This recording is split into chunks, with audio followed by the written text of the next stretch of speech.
If you look and we look at Joshua in this chapter, he's given this task that might seem overwhelming. You know, Moses has been leading these whiny people for so long out in the desert. They were so whiny at one point, God said, I'm just going to start over again, Moses. We're just going to delete this, and we'll start over with you. And Moses stepped in and said, no, God, let's keep going. That's a paraphrase, obviously. So Joshua was there the whole time. Joshua understood the struggles that Moses had. Joshua understood the leadership dynamic that was needed to be in place in order to lead this people. And so when it was his turn to take the torch, and it was his turn to lead these people, but not just lead the people, it wasn't like they just had to camp anymore. They weren't going to be camping anymore. They were going into battle. So Joshua not only had to lead them, but had to lead them into battle. And we had this message here to Joshua about what it would take for him to be successful. He says, this is the book of the law that shall not depart from your mouth, but you shall meditate on it day and night, so that you may be careful to do according to all that is written in it. For when you will make your way, for then you will make your way prosperous, and then you will have success. This is almost an abbreviation of Psalm 1. If you wanted to look at this in relationship to the Psalms, this is almost an abbreviation of Psalm 1. And when we see this passage, I don't think there's anybody that would not want success. Is there anybody in here? So, you know what? I don't want to be successful. I'm going to shoot for mediocre, and that's just okay with me. I don't think there's anybody that would, in a normal circumstance, would say they don't want success. And so tonight we're going to be looking at some things that we need to have in our lives if we're going to be successful. But if we're looking at success, how do you measure success? How do you put parameters on success? And of course, there's different places and different ways of measuring things. And sometimes our society would measure success by the things you have, by the possessions that are in your possession. So it is not necessarily measured by those things. If you look at Matthew chapter 6, verses 19 through 21, and Jesus begins talking about laying up for yourself treasures in earth or treasures in heaven. Which, when we look at the text there, it's better to lay up treasures in heaven, because what happens to things on earth?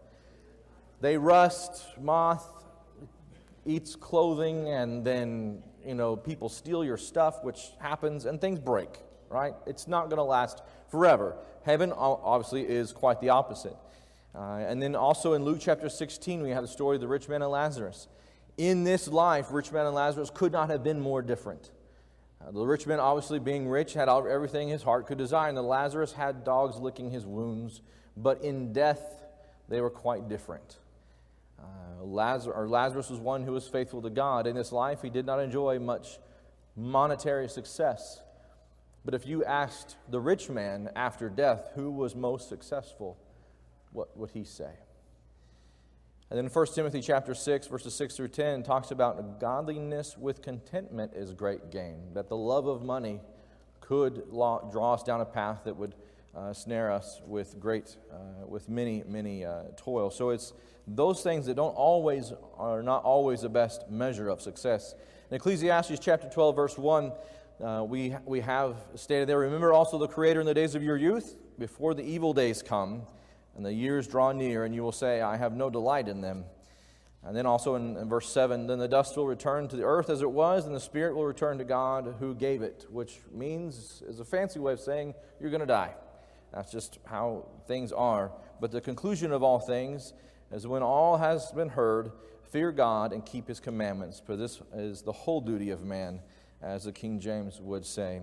Matthew chapter 16, verse 26, we need to make sure that we judge success in light of eternity. It's easy to get focused on stuff here, right? Because these are things we can count. These are things that are monetary. We can focus on what's here right in front of us, what we can touch, what we can count, what we can work with. But Matthew chapter 16, verse 26, for what will it profit a man if he gains the whole world but loses his soul? In the end, you will have nothing. And Lazarus will be, or rather the rich man knows about that type of end.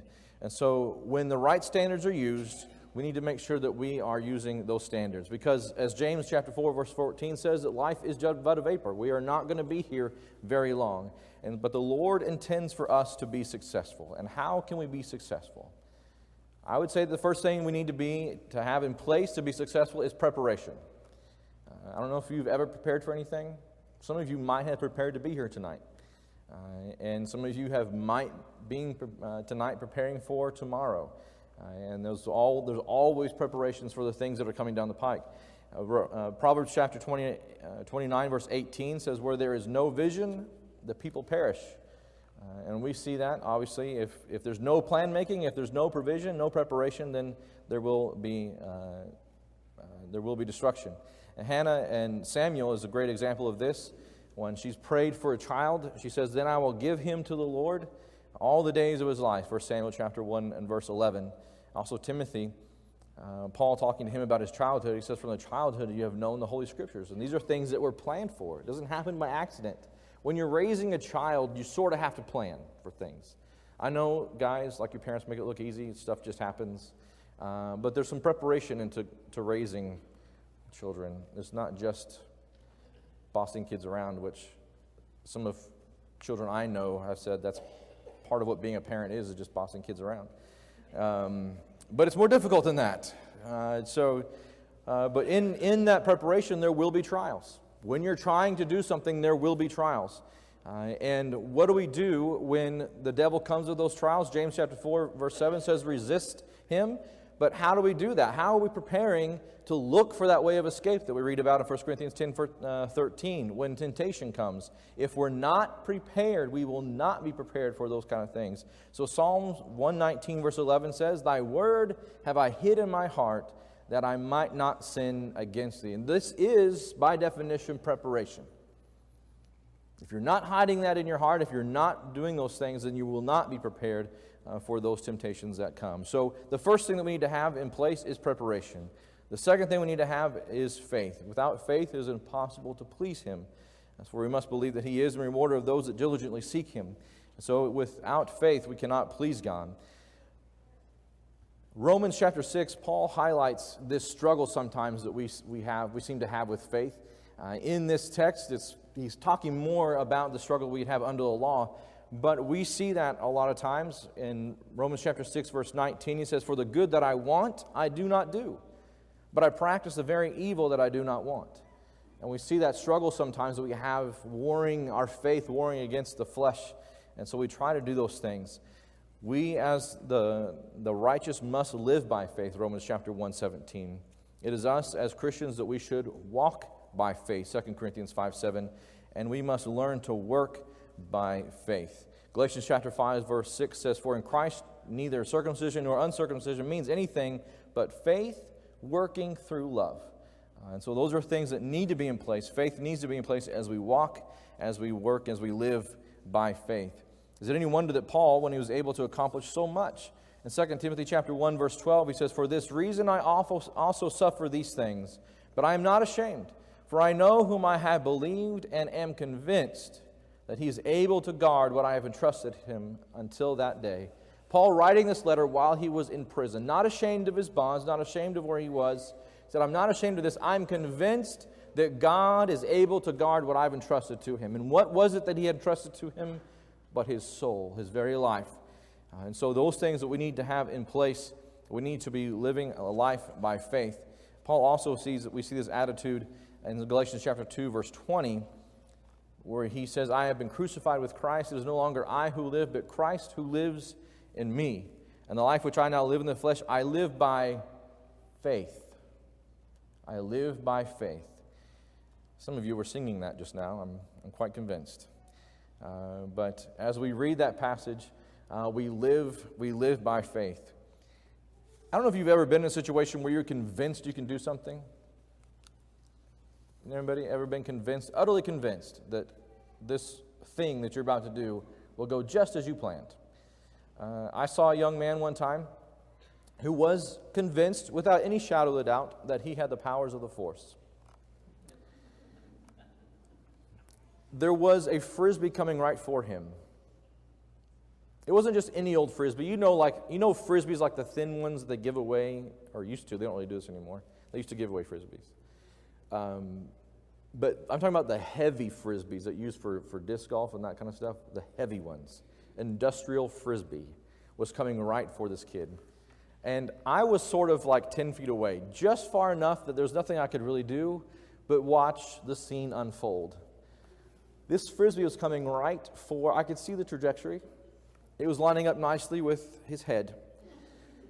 But he was convinced that he had the Force, and so he puts his hands out, as any, Star Wars individual knows. You have the Force, and able to, this invisible force to stop objects, and he puts his hands up with a serious face to stop the Frisbee. And you know what happened? It stopped on his forehead. He was convinced that he could stop the Frisbee, convinced that he had the Force. Not so much after that event. But has there ever been a moment where you've been convinced that something was going to happen? And a lot of times we need that assurance. We've not been left without assurances in our faith. In Matthew chapter 28, verse 20, Christ says, after he gives the apostles this seemingly insurmountable task, he says, and lo, I am with you, even to the end of the age. Does it help to know that somebody's there? Have you ever been in a situation where I need somebody with me? I don't need you to talk. I don't need you to do anything. I just need to know you're here. I need to know you're with me. Lo, I will be with you even to the end of the age. And then again in Romans chapter 8, verse 31, what shall we say then to these things? If God is for us, who can be against us?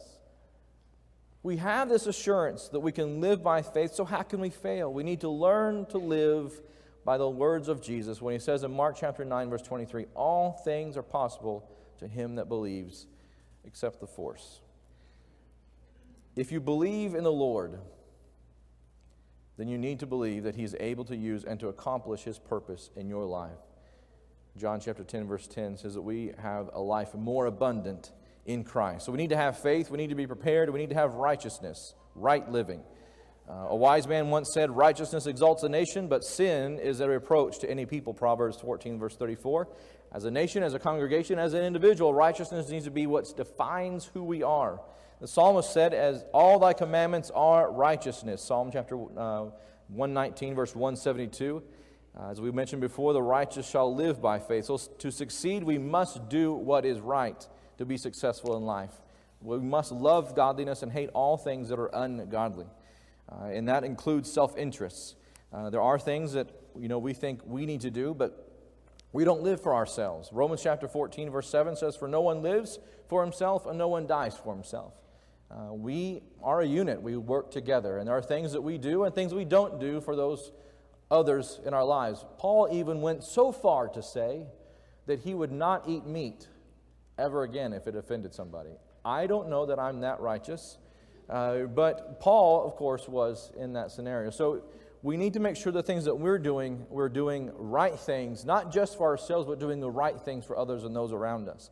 And the question is often asked, why should I do this? Why am I supposed to do this? Because it's the right thing to do. When one of my favorite passages ever, for the last 14 years, one of my favorite passages is children obey your parents. Right? Why? For this is right. Because it's the right thing to do. There are things out there that are not fun, that are not easy, and why do we have to do them? Nobody else is doing them. Why do we have to do them? Because it is the right thing to do. It may not be the easiest, it may not be the most fun, it may not be the most popular, but it is the right thing to do, and therein is righteousness, and therein is godliness.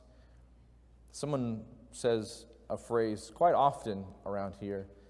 The Bible would say this, Romans 12:21, do not be overcome by evil, but overcome evil with good. Some of you are mouthing that very passage. Sometimes we have to quote that even when we're driving. So do not overcome or be overcome with evil, but overcome evil with good and just let them go, right? Dedication. We need to be dedicated. Do you know the difference between somebody who's dedicated and somebody who's not dedicated? Can you kind of tell just by how they're acting? If you see somebody who's dedicated to a task and they're doing it to their best of their ability, then you see somebody who's kind of meh through a task. You can definitely tell the difference between those two individuals. Paul says, "Why are you weeping and breaking my heart?" when he was talking about going up to Jerusalem. He was told over and over and over again by the Holy Spirit and everybody, "Don't go up to Jerusalem. You will be bound and be led away in Jerusalem." He says, "For I'm ready not to be bound only, but to die at Jerusalem for the name of our Lord Jesus." He was dedicated. He was all in.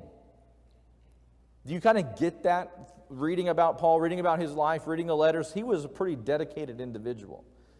He was all in. We saw that as we read Galatians chapter 2, verse 20. We see his dedication.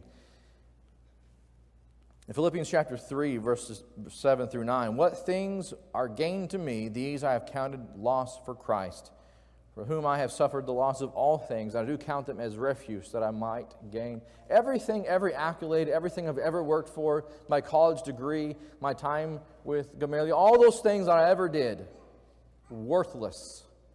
Worthless in comparison to my relationship with Christ. Worthless so I may gain Christ. Dedication. So we need to have, we need to be preparing, we need to have faith, we need to have righteousness, we need to be dedicated, and we need to have enthusiasm. You've seen people who are enthusiastic and those who are not enthusiastic. I've seen Dan gets up into this pulpit very enthusiastically. I mean, running sometimes. I'm afraid I will trip in front of all of you on these steps. There's 3 of them. I don't bound like he does. But he's very enthusiastic about what he does. I'm afraid to fall in front of you. And more than just my body would be hurt, I'm sure.